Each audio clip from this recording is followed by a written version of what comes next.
Сәлеметсіңдер ме балалар? Бүгін 80-ші сабақ. Сабағымыздың тақырыбы заттың қимылын білдіретін сөздер. Бірінші жаттығу. Суреттер бойынша мәтін құра. Суретте біз қарлығаштың ұяда балапандарына тамақ алып келіп жатқанын, балапанының жерге құлағанын және қарлығаштар балапанды көтеріп ұяға салып жатқаны бейнеленген. Міне осыған біз мәтін құраймыз. Қарлығаш үйдің сыртына ұя салды. Ұясын биікке орналастырды. Өзінің балапандарына қорек беріп асырады. Бір күні балапаны жерге құлап түсті. Оны көрген қарлығаш балапанды көріп құтқаруға тырысты. Оны көрген қарлығаштар көмекке келді. Қарлығаштар балапанды көтеріп ұясына салды.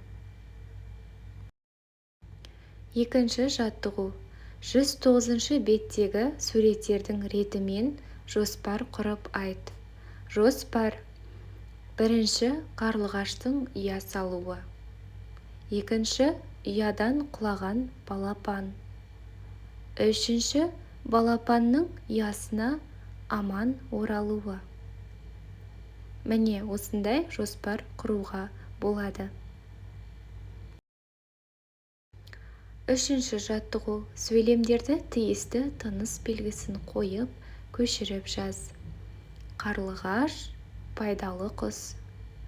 Ол ағаштарды зиянды жәндіктерден қорғайды. Қарлығаш сөзінен кейін дефис қойдық және пайдалы құс деген жерде сөйлем аяқталды. Нүкте. Ол деген бас әріппен жазылып, сөйлем басталады. Және соңында нүктемізді қойып сөйлемді аяқтаймыз.